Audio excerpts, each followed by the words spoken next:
Good evening and welcome to Monsters Among Us. I am your guide, Derek Hayes. It's almost that time of year, folks. You can hear it in the wind, and you can feel it in your bones. Pumpkins don porches and leaves line the streets. The nights grow short, the air turns crisp, and monsters linger near.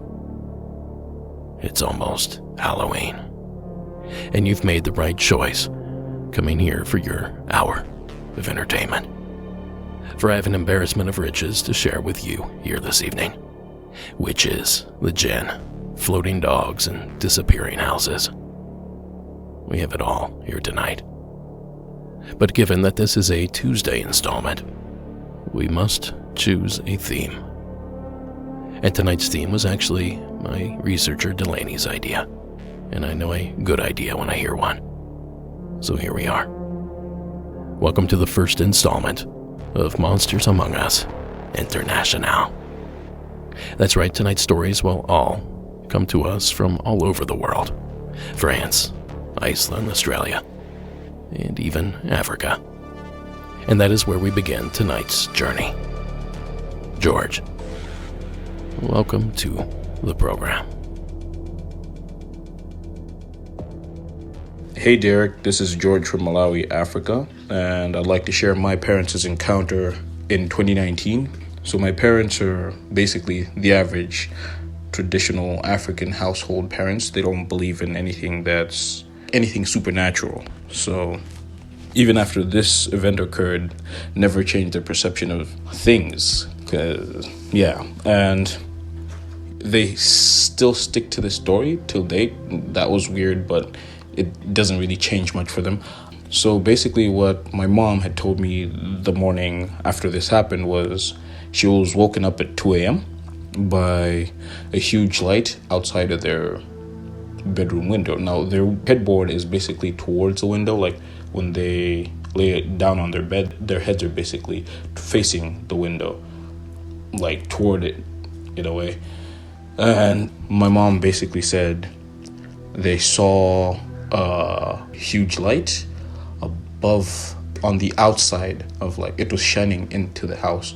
It was like on the fence shining into the house.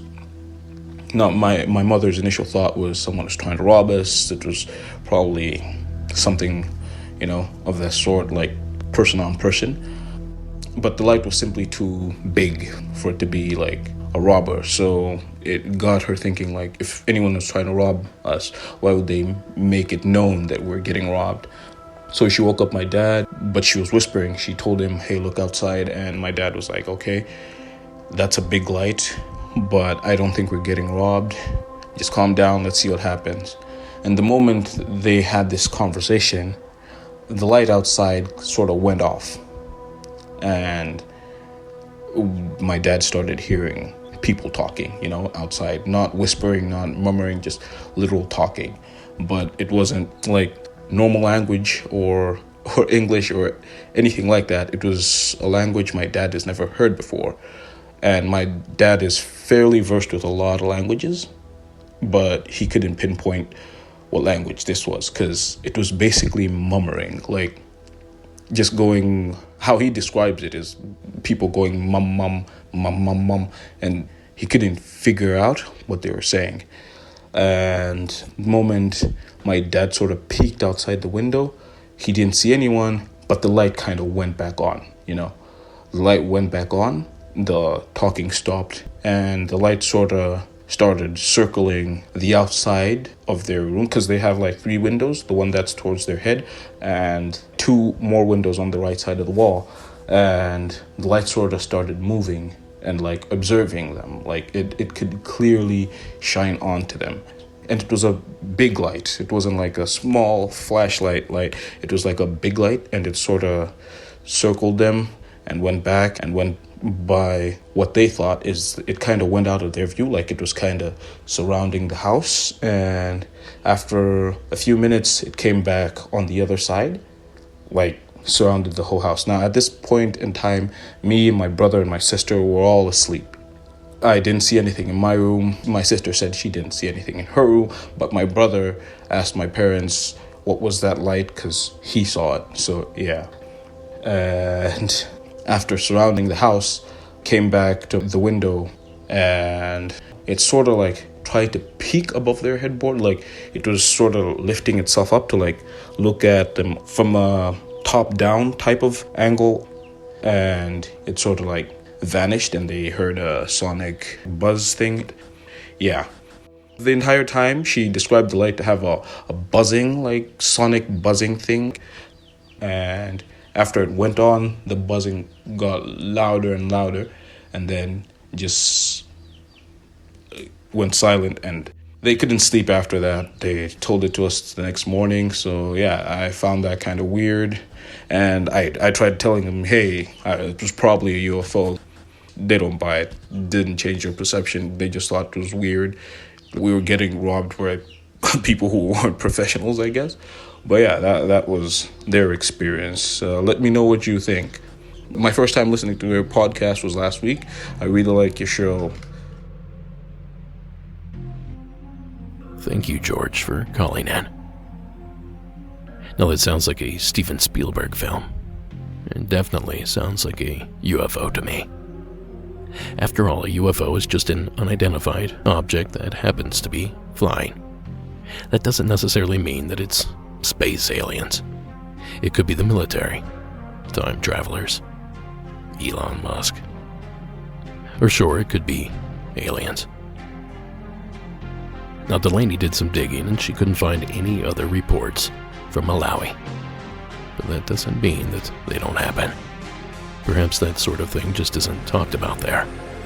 And judging by the parents' reaction, I'd say that's likely the case. Now, before we move on, it's worth mentioning that a very famous alien encounter took place only a few hundred miles from the sighting there in Malawi. Now, I'm going to bend my rule of no deep dives just a little bit, because the story of the aerial school UFO sighting is worth the time.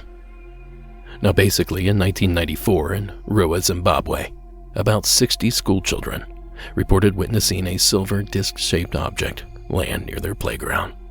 The children also described seeing small beings with large eyes emerge from the craft, leading to a brief but intense encounter that lasted around 15 minutes. To this day, a majority of the children, now adults, stand by their reports. A famous Harvard psychiatrist even got involved in the case, only for him to die suddenly a year or so after. Now, hopefully we'll have another opportunity to dive deeper in this subject on a later episode. But in the meantime, I'll leave you with actual testimony from some of those school children, courtesy of the BBC. I saw something silver on the ground amongst the trees, and a person in black. They had big black eyes. That's all I saw. I saw a glimpse. They kind of turned around and stared, and then went back into a kind of like ship. I saw this silver thing in amongst this clump of trees, with this one thing sitting on the side and another thing sort of like running up and down the top. What does he look like?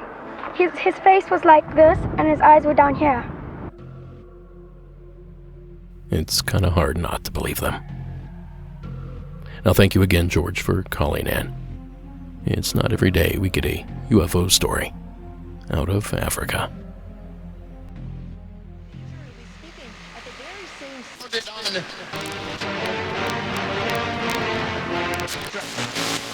The 75-year-old actor's health issue is set to start in March.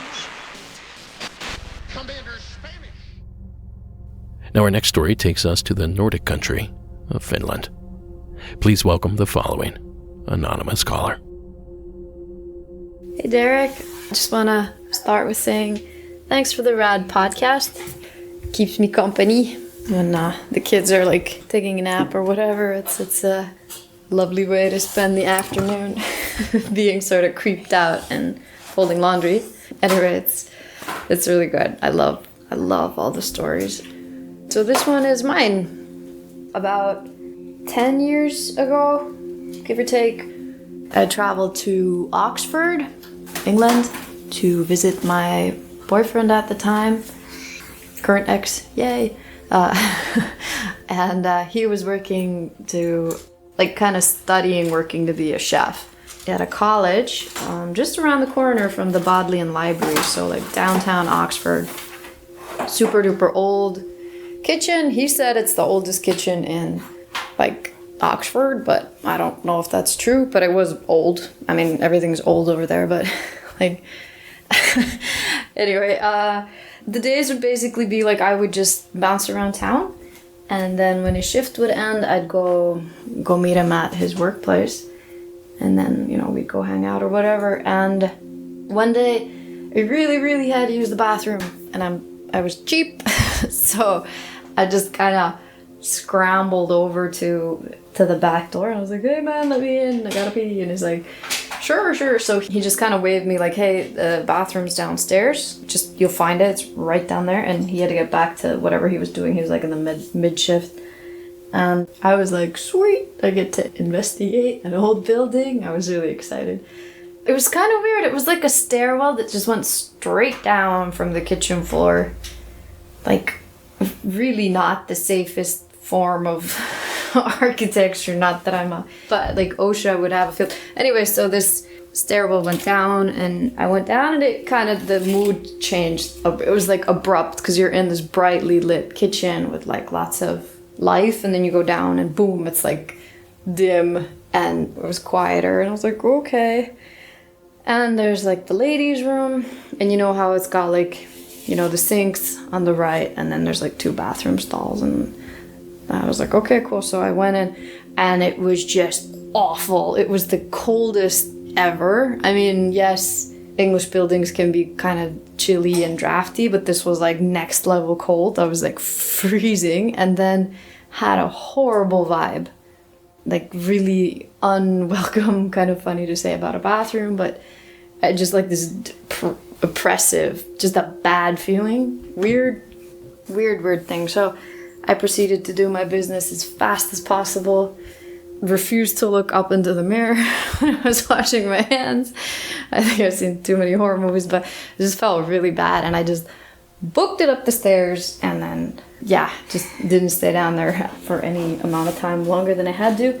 And I was just hanging out back, waiting for the guy to get off his shift. And then he did, and you know, we're walking home, and I was kind of like, well, like it's like, that was weird. I was like, man, what is it like? Like, because he would work evenings there too, and I was like, well, how is it like working in such an old building, like lots of history? And he had that look like he knew what I was kind of getting at. And he was like, you got scared, didn't you? And I was like, well, yeah, a little. I mean, you could have told me it was like spooky down there.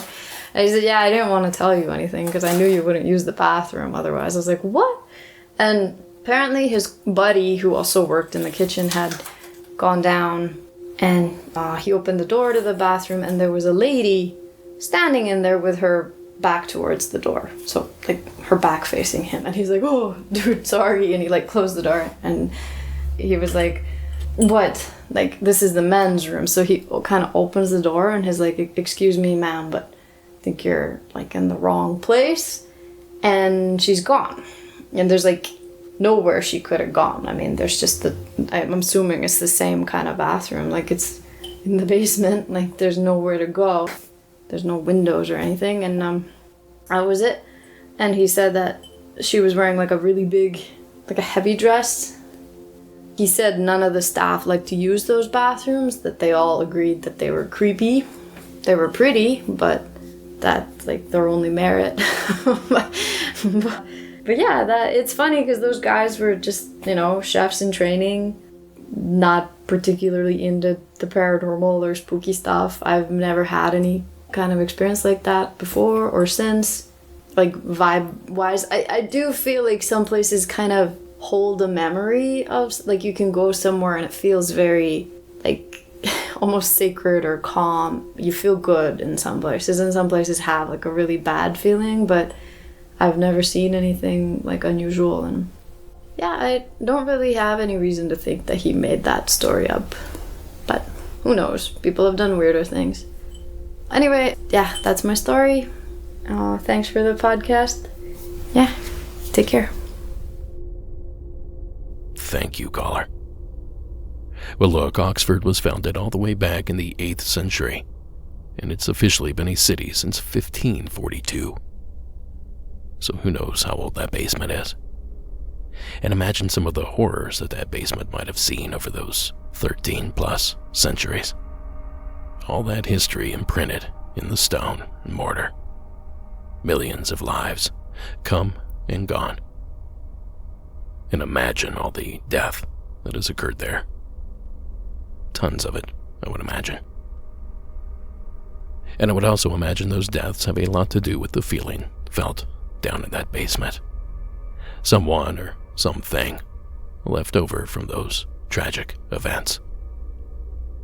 Now, regardless of where the phenomena came from, we appreciate you, caller, for telling us all about it. And folks, if you have a story you'd like to tell us about, a true story, give us a call at 888-608-NIGHT. That's 888-608-NIGHT. Or shoot me an email with a voice file at monstersamonguspodcast@gmail.com. Now look, I realize this next location isn't exactly international, but the story was too fun not to squeeze in here. So in short, yes, I know Puerto Rico is part of the U.S., but I'm going to share it anyway. Now, Luis, tell them why it's worth bending the rules. Hi, this is Luis from Puerto Rico again. This happened to me when I was about 8 or 9 years of age. We were visiting relatives of my father. They live on the central area of Puerto Rico in a town named Murderous. The central area of Puerto Rico, the woods area, is most of all tropical rainforest. So there you have a picture of how is the woods here. Well, while they were in the house, I went to the backyard and entered the woods.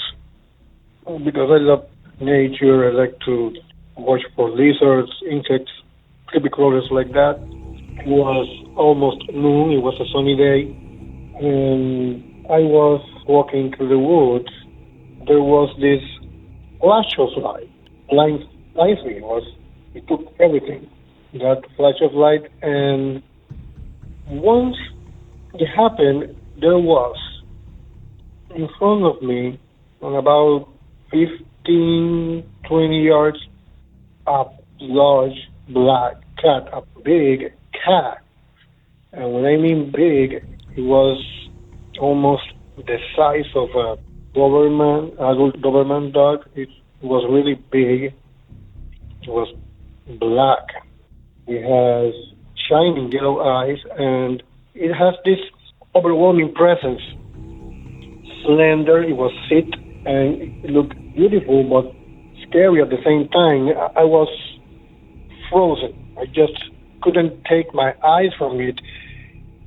The black cat was watching me, and we stood like that for a few seconds, but it really felt like an eternity because it was really that impressive, so overwhelming, its presence.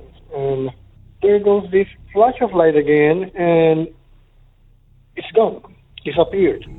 Didn't run, just disappeared. And I get back to my senses and I ran back to the house.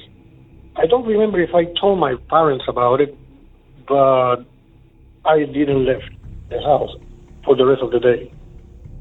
But that was my story. Keep the good work.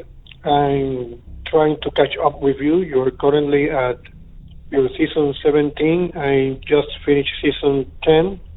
So there's still a lot to hear from you, but I hope to catch up soon. Thank you very much. Thank you, Luis. Well, let's start here.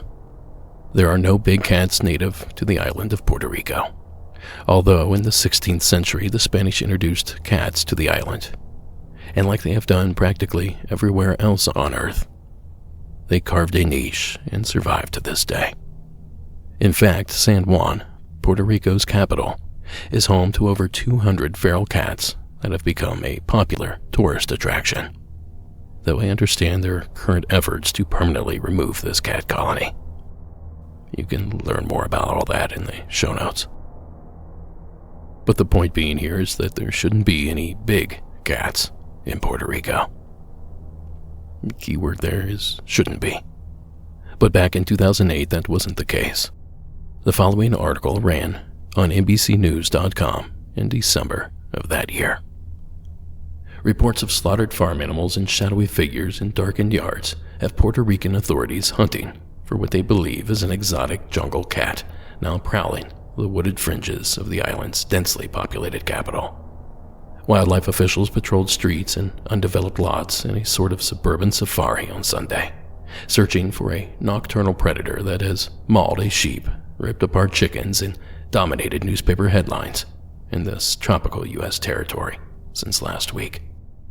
The beast, described by witnesses as a black panther, has dodged marksmen, motion-sensitive cameras, and cage-like traps, including one baited with a live goat. A loose panther could be the escaped pet of drug traffickers who are known for crowding their compounds on the island with rare caged jungle cats and pedigree dogs.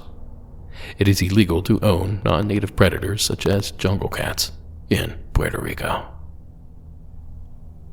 Now, admittedly, it sounds like Luis's story predates this news coverage. But if it happened once, it could have happened before. So I hope that helps you feel a little less crazy, Luis. And thank you again for calling in. Now for this next entry, we journey back to Africa. North Africa. Morocco, to be specific. Please welcome Mohammed to the program. Hi Derek, it's Mohammed again from Casablanca, Morocco. I wanted to tell you about this little thing that happened while we were in Marrakesh. My sister lives in Ireland and she visits with her husband from there. And we usually go to Marrakesh. I think you probably have heard of the city, it's touristy and stuff. So we go there. We always rent a villa there and stay there.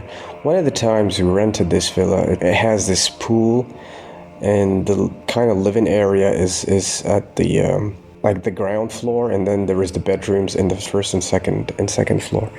So we stayed late at night. We stayed up just talking and stuff. Kind of hit like at midnight. Everybody went to sleep. I went up to my room. I got out my computer. I just started browsing the internet and stuff. So at around like 2 in the morning, or like 2 and something in the morning, I got hungry, so I wanted to get something to eat. So what I did is I went down to the ground floor, and the ground floor, as I said, is adjacent to the pool. And it's dark out there, and of course the ground floor was dark, so I put on the lights there, and I went to the kitchen. The kitchen is also in the ground floor, so as I'm walking into the kitchen, I heard my name, and it was kind of like a little bit kind of like behind me as I was walking into the kitchen. So I stopped and I was like, all right, this is weird. And I'm a rational guy. I don't really run or go for paranormal explanations. So I was like, all right, I checked it off. I was like, all right, I just imagined that. So I made 2 more steps, and then I heard my name again, and it was right into my ear. And I kind of almost felt something around that area. I started freaking out a little bit, but I didn't act on it. It's not like I ran out of the kitchen or something. But I always kept a skeptical mind. I was like, maybe my sister is calling me. Somebody is calling me, like, from the stairs or something. So I went back to check the stairs. There was nobody at the stairs. I even woke up my parents and my sister because it was a woman's voice. And I asked her if they called my name, and nobody called my name. We have this, it's actually a common thing here in Morocco and in the Arab world in general, in terms of paranormal with the Djinn and everything. So it happens. People hear this a lot and they associate it with Djinn. To this day, I don't really think, I mean, I know for a fact that it's a little bit weird, but I would like to keep a skeptical mind and say that maybe it was just me imagining and hearing things and stuff. So that's my story. Thanks again for the podcast, and keep it up, brother. Thank you, Mohammed. You know, we've covered the Djinn a number of times on the program. Season 5, Episode 14, Season 9, Episode 10, and Season 14, Episode 20, if you'd like to check that coverage out. Now, I don't know a lot about the Djinn, so up until this call, I assumed that they only manifest as male. But as Mohammed's story here suggests, and my quick Google search confirms, the Djinn is not limited to any one gender. I guess you learn something new every day. And we thank you for today's lesson, Mohammed, and for your phone call. Now, folks, we're going to take a quick break, but when we return, I have a very unusual call to share with you. I'll be right back. In fact, if you look at each one of those states...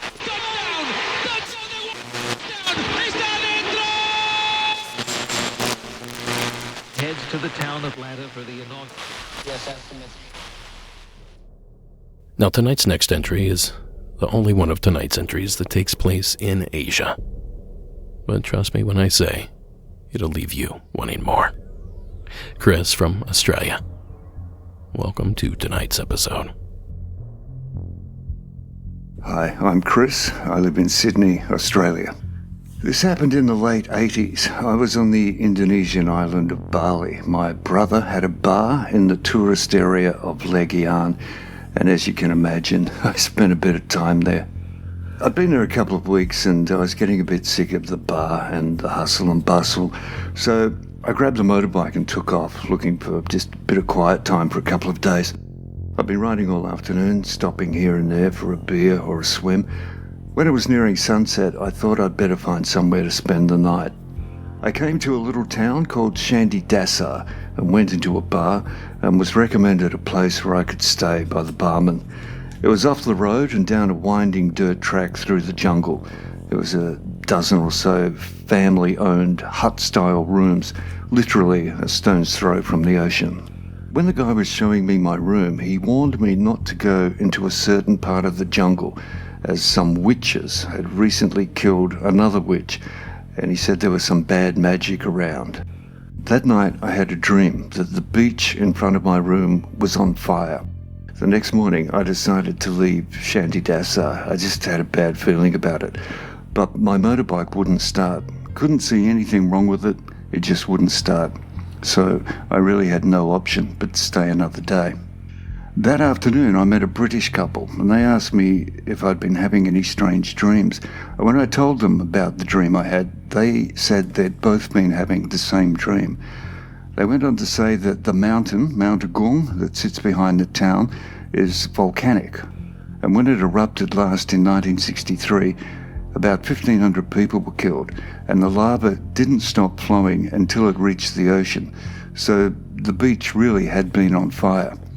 They also said that some European archaeologists were currently digging in the area, and according to the locals, this was angering the spirits, and a lot of supernatural things had been occurring in the town. The second night is where things get weird. I woke up in the middle of the night, and for some reason, instead of just going back to sleep, I went down to the beach. It was eerily quiet. Everyone was asleep and very dark, just the moon, no artificial light at all. Couldn't see where the ocean ended and the sky started. It was all black. Then, and God knows why, I went in for a swim. And not just a paddle, I swam right out to deep water. Even in the daytime, I don't do this. After a few minutes, I swam back in, and instead of going back to my room, I then went for a walk along the beach, away from the town, in the other direction, where it's mostly just jungle. After a few minutes, I came to what I later found out was a new resort hotel, mid-construction. Ahead of me, in the moonlight, I could make out a light grey circle on the ground, which I also later found out was going to be the concrete base of a pool bar. It's about 15 feet in diameter with 8 or 9 dark shapes on it. I got a little closer and I found that the dark shapes was a pack of wild dogs sleeping on the concrete for its coolness. The nights are very hot there. Now, the wild dogs of Bali are very vicious animals. Back in the 80s, some of them were rabid.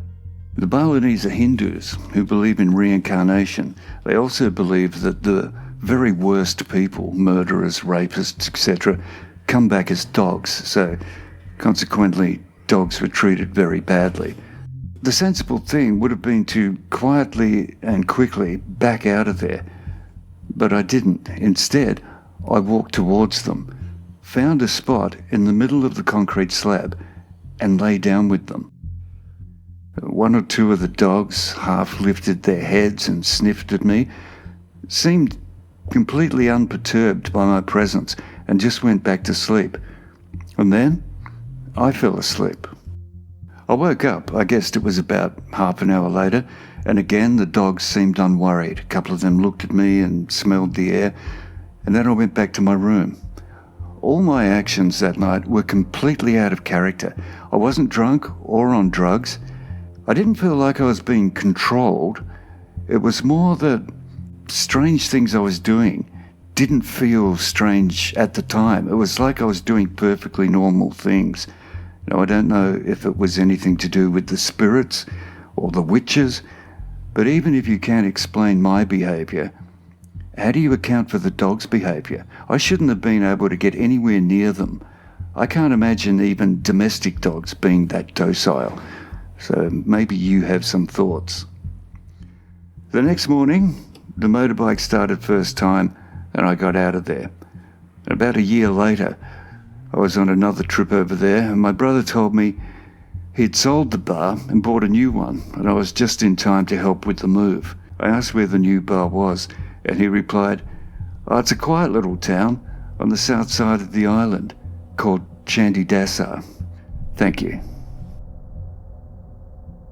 Thanks, Chris. Well, it's certainly a strange one.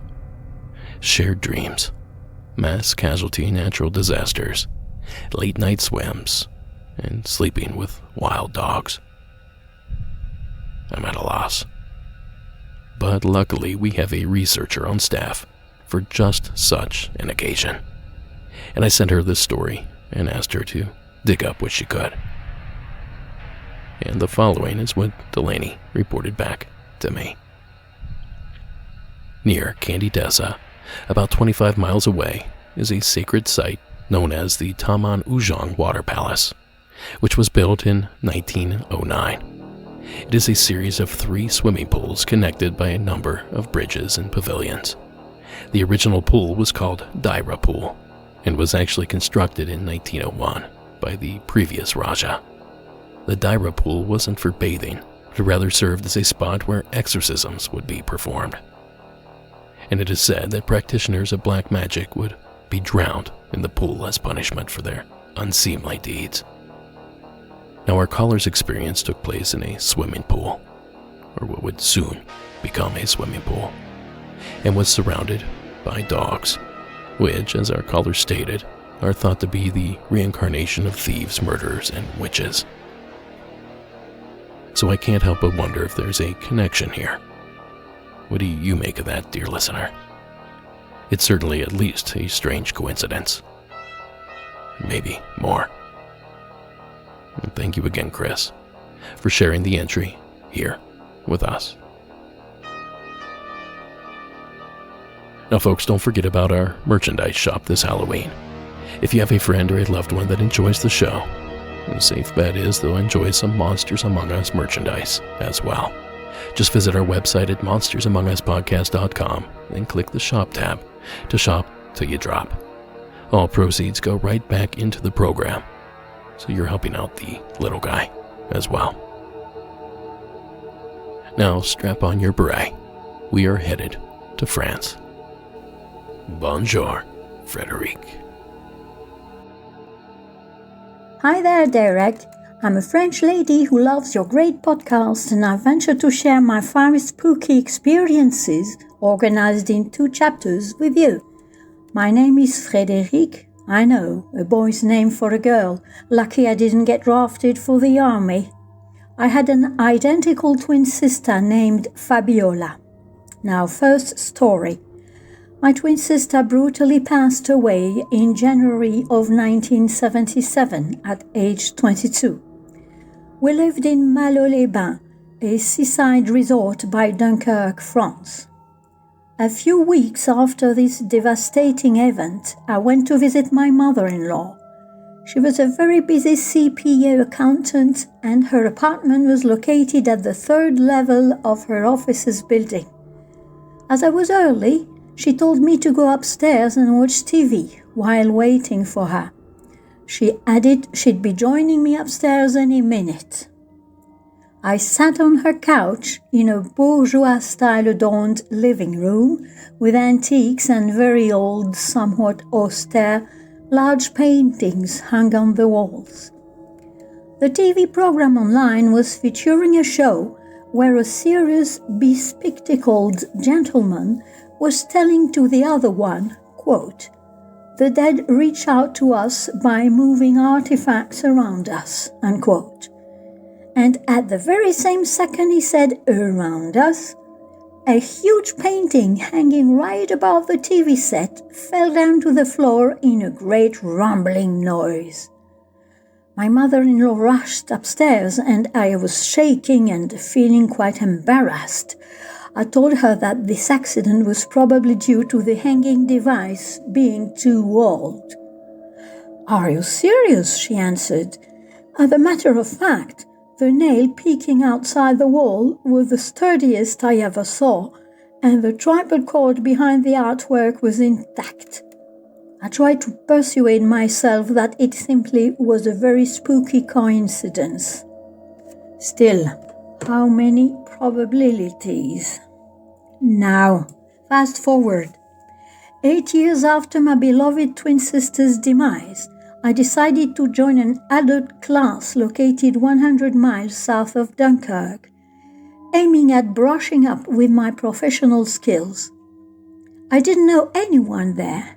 On the first 10 minutes of the first day of class, as I was seated at the rear part of the classroom, a friendly fellow student seated up front waved at me and shouted, quote, "Hey, Fabiola, here's a vacant seat near me, come over," unquote. Stunned, I asked her to say that again.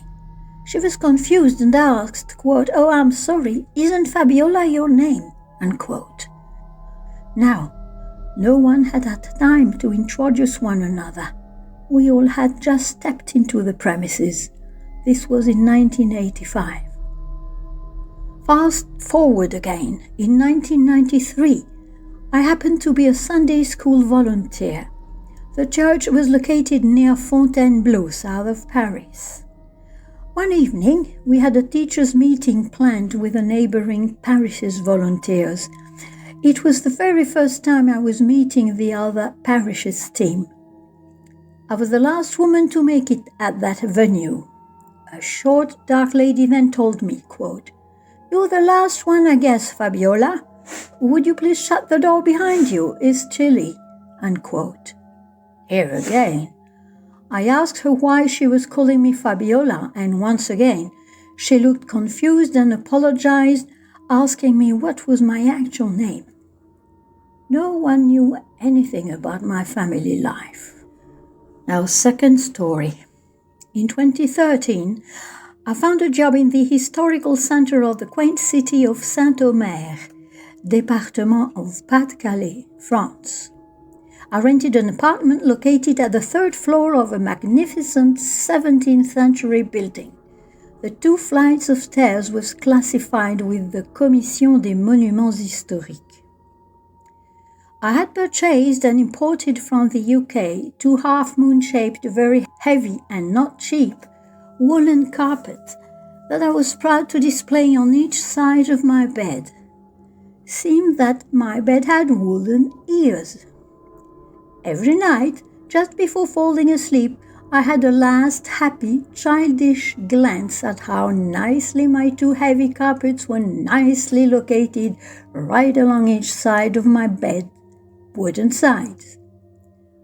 After a couple of weeks, I noticed, quite puzzled, that each carpet had moved 2 feet away from my bed, both on the same direction. One of them, therefore, quite literally located under the bed. Day after day, I had to readjust both heavy carpets, panting with some effort, wondering whether there was a very subtle slope in the terrain upon which that ancient building had been built. This even before the Sun King was born. I checked out with a spirit level, with bottles half filled with water. Nothing wrong about an incidental slope. I checked whether there was a draft underneath both entrance doors by putting aluminium foil and paper sheets scattered around the room, and nothing noticeable there. The rugs were so heavy that even the fitted carpet underneath couldn't have caused both carpets to slide sidewards. No pranker could have sneaked into my room during the night. The building was occupied by 2 elderly and frail ladies in their late 80s. All door locks were tightly secured every evening. Besides, my Chihuahua nervous dog wouldn't have let any stranger venture into my home. Now, one early morning, while I was still living in this ancient and gorgeous historical building, I stepped-toed down the stairs at 5 a.m., willing not to startle my elderly neighbors. As I couldn't sleep, I had decided to do some sorting in the stuff that I had stored in the, oddly enough, very small basement. Upon reaching the first floor, I was taken aback by the very strong smell of Amsterdamer kind of pipe tobacco, the one that has a riveting gingerbread sort of flavor, the ones old sailors smoked. I grabbed a hearth poker in the first floor living room and firmly determined to confront the tramp who would have managed to viciously sneak into the tightly locked building. I checked just every nook and cranny. Nobody. I knew that the 2 frail little ladies never received any male visitor, and besides, both were adamantly anti-tobacco advocates. Was there a ghost hidden in a secret zone of the basement? Was he the one who was playing with my carpets? I left this town a few months afterwards, and both mysteries remain intact to this day. I thank you for your time in reading me. I felt good to hear those stories that I was so uneasy to live with. You're doing a splendid job. I'm a fan. Please keep these stories coming. À bientôt. Cheers. Thank you, Frederic. A ghost story, a doppelganger story, a moving object story, a ghostly scent story. This submission had it all, and told so very well. We can't thank you enough, Frederic, for taking the time to share your experiences here with us. Since the All-Star break. Yeah, I have to see the Yankees bounce back. Again, good luck with that.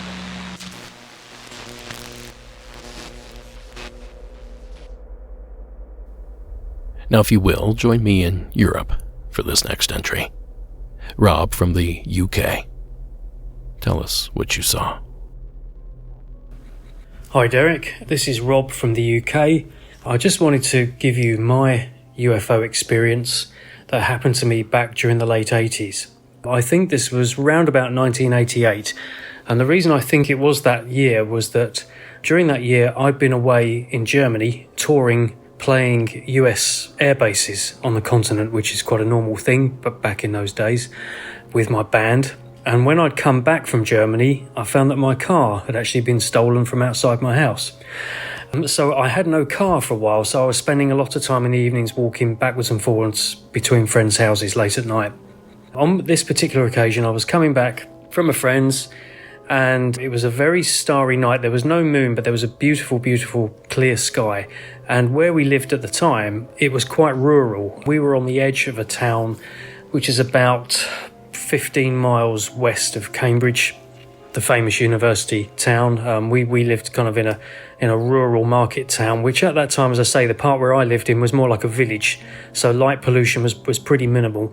And I happened to be walking home just maybe 5 minutes from my house, and I happened to look up at the sky because I'm always stargazing, and I couldn't believe my eyes. As I looked up above me, passing overhead was only what I could describe really as something that looked like the black monolith from 2001.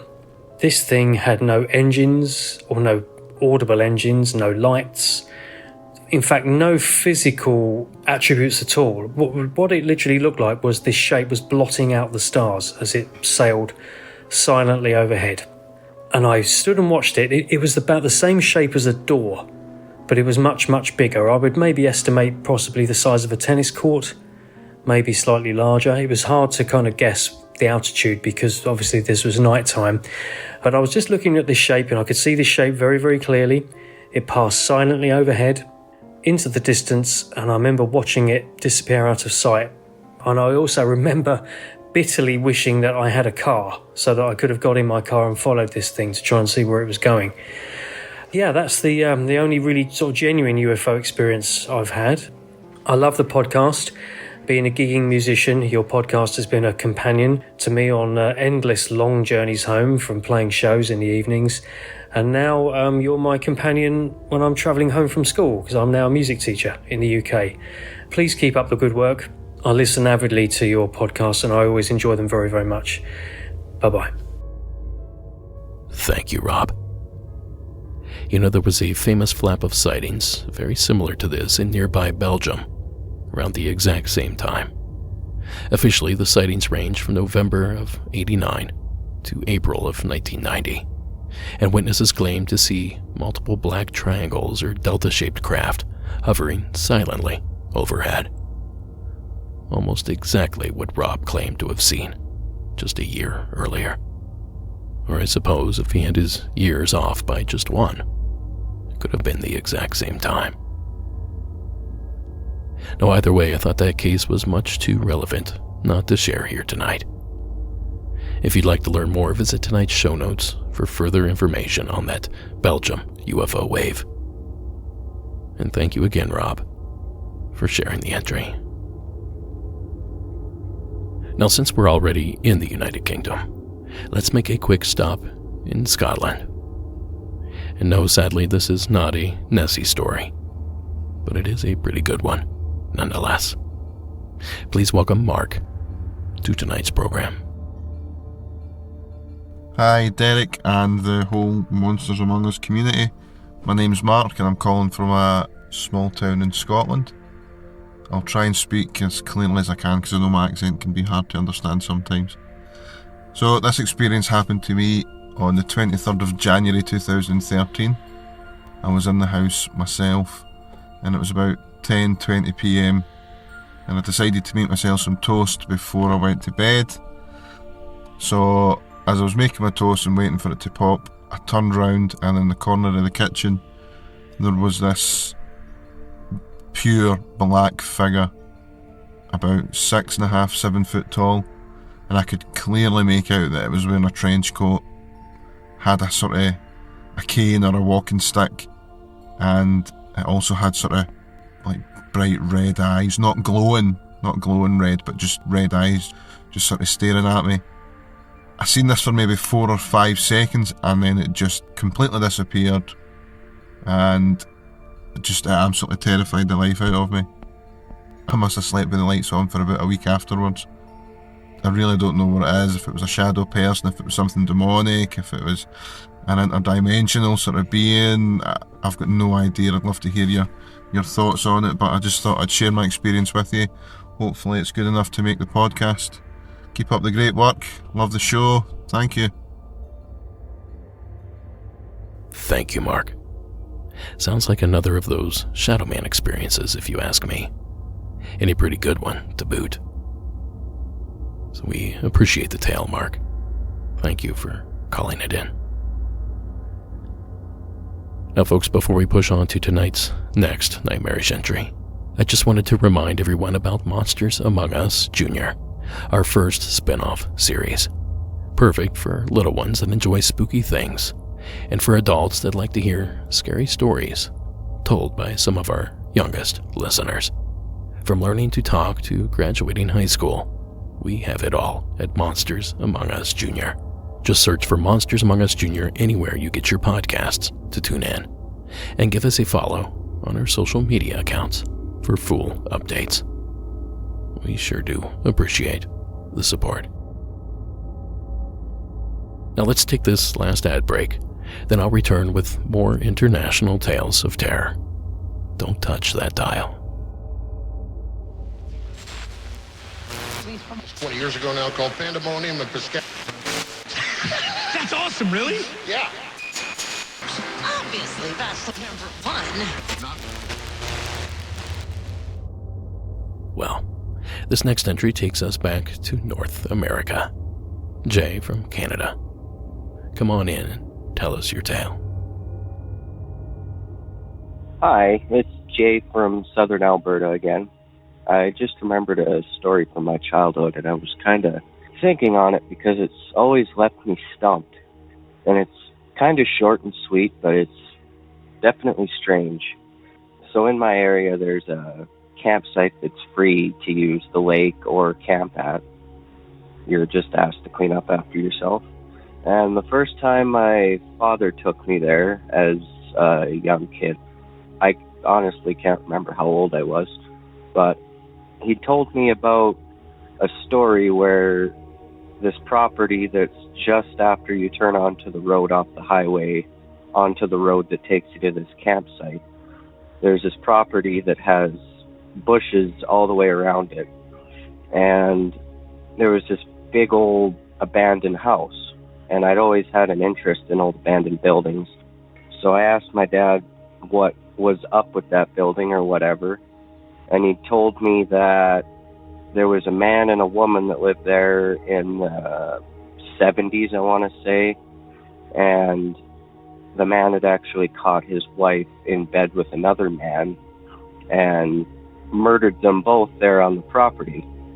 And that story kind of interested me. I like the creepy stuff. So a few years pass after he tells me this story, and we're going back out there again, and the house is gone. And I asked him, they finally knocked down that house?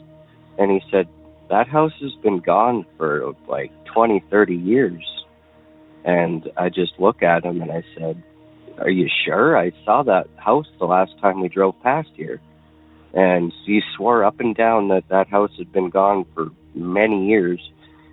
And yeah, that's the part that leaves me confused, because I know that I saw this big white old house with paint peeling and old style looking wood on the side of this house. Like it was an old style, big old house. And he's telling me that it wasn't there. And I'm wondering if I may have seen a ghost house from a residual haunting from what had occurred on the property, because I still would have been at the age where I had a better perception of those things. I don't know. Thinking about it, it just popped into my head. Maybe I saw a ghost house that day, but yeah, I just wanted to share that. And I also just wanted to say congratulations on the release of your movie, and you all did a great job. Yeah, I didn't actually finish it, but I was too excited to just wait to watch it. So I watched a portion of it last night, and yes, you guys did a fantastic job. You can tell that you guys put a lot of time and effort into it, and I just wanted to congratulate you and say great job. Thank you. Bye. Thank you, Jay. We really appreciate you checking out the film. We put years of work into it. I'm glad you enjoyed the parts that you did see. And if you'd like to join him in viewing, just visit borregotriangle.com to learn more. Now, this isn't the first disappearing house that we've heard of here on the program. In fact, I've experienced the exact same thing myself. I was ghost hunting near Wheeling, West Virginia in college with a few buddies, and we found this decrepit old church up on a hill in the middle of nowhere. Now, we respectfully trespassed to get a better look, with the plan to come back during the daylight hours to explore more of the grounds, except that I was never able to find that church again, even though myself and my two friends were certain of where it was. So this sort of thing happens, Jay. I don't know why, but it certainly happens. And thank you for sharing your experience with the phenomena here with us. Well, that brings us to tonight's final entry. Please join me in Iceland, where we meet up with this anonymous caller. Hey Derek, I'm going to remain anonymous. So I'm living in Iceland, but I'm not from Iceland. And I've had some kind of weird experiences the past 2 days. So me and my dog, we go to the dog park every morning at 6 a.m. And Iceland's a pretty sleepy country. There's not really anybody up. The streets are pretty open. There's maybe a few people on a commute to the capital for work, but I don't live in the capital area, so it's really quiet and nice. Well, yesterday morning, I guess I'll start there. I was looking up at the stars while at the dog park, and the sky was super clear. I was just enjoying the view, and I thought I saw like 4 stars going in like a circle, but I didn't think much of it, and I still don't know if I do. I think it was an optical illusion or my eyes just messing with me. I don't know.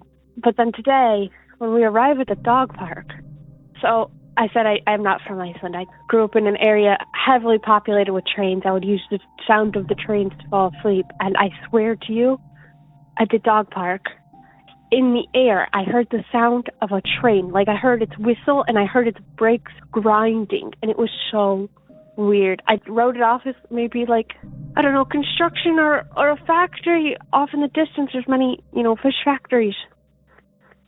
Kind of important information. There are no trains in Iceland and never have been, so I still have no idea what that noise was. It's super eerie. So I find that a little odd, but I tried to write it off. We couldn't get in the dog park because of the snow, so we jumped the fence and we get in there, and my dog, she has like a light up collar because it's pitch black. And everything's going fine. We're just playing fetch and she's running around, and she runs to the very, very back of the dog park, and I'm not worried about it. We're the only ones there, and everything's fenced in. But I noticed her light on her collar starts flickering, like not like flashing setting, just like flickering. And I thought maybe it's just the way she's running or something. And then I saw her light rise off the ground. She's a little dog. She's really small. I swear to you, I saw her light rise off the ground. I don't know. Maybe she climbed a fence herself. I don't know. And she has pretty good recall. So I called her back, and she wasn't coming. So I started, like, fast walking over there to her, trying to stay calm. She's a pretty anxious dog. She's not barking or anything, but she's not coming to me. And her collar is rising off the ground. So I start fast walking to her. And then she just starts running to me. Light, fine, except now it's on its fastest flashing setting, which is maybe what I was seeing, but I have no idea how the collar changed settings. That has like 3 settings, 2 flashing and 1 solid, but the button is flat. I struggle with it every morning to turn it on because it's made to not be bumped by the dog to change settings. She never changed the settings before, but that could have happened. And when she was running away in the distance, this dog park is like 40 to 50 meters. It's very big. The blinking I saw when she was running, it wasn't fast enough to be either any of the settings on the collar. It was like very slow blinks in between, like just pitch black, no light, to solid light. Yeah, it was very weird. But yes, we didn't leave because she needed to get her energy out, but we went to the small area of the dog park after that. Maybe it's nothing. I don't know. What do you think? Okay, thank you. Bye. Thank you, caller. Now, it's not often that I think of something that might solve one of these stories we receive here on the show. But tonight is one of those rare times. Because it sounds like to me, caller, that your dog was picked up by a bird. Well, not just any bird, but an owl. Now hear me out. They hunt at night. They're able to fly silently. You can't hear their wings. They've been known to snatch smaller dogs. And there's an owl native to that region that's capable of all of those things. It's called the snowy owl. Now, my guess is that the owl saw the dog, grabbed it, but couldn't get it too far off the ground. And that's what made the light on the collar appear to float in the air. And then the intermittent blinking. Well, that could be because the wings of the bird flapped in front of the light repeatedly, blocking it out enough to make it look as if it was blinking on and off. And as for the train sound reported in the call, check this out. These are just a couple of the snowy owl's vocalizations. Could these be mistaken for a train whistle? I'll let you be the judge.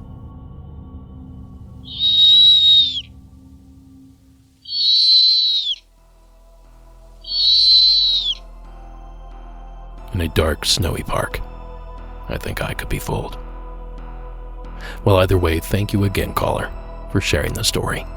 And I'm happy to hear that the pup is okay, regardless of what it was that took place. And that's going to do it for tonight, folks. Monsters Among Us podcast is written and produced by me, Derek Hayes. Copyright Red Crow Media. Additional support is provided by Sarah Carter Hayes and Delaney Bowers. All media used in this production is done so under the protection of fair use. Please give us a like or follow over on our social media pages, Instagram and Facebook. And while you're at it, hop on over to YouTube and give us a like and follow there as well. And of course, while you're on the internet, leave us a rate and review wherever that sort of thing is possible. All kinds of trolls lately. It's time to stomp them down. And finally, tonight's score was provided by Iron Cthulhu Apocalypse, Co.ag Music, and Carl Casey and White Bad Audio. Now, don't forget about Monsters Among Us Jr. New episodes drop each and every Wednesday, and all the episodes are safe for all ages. And of course, I'll catch you back here on Thursday for our latest installment, which just happens to be Halloween. Now, visit the shop, join us on Patreon or Apple subscriptions, and watch our film. But above all else, keep it spooky, and have a good night.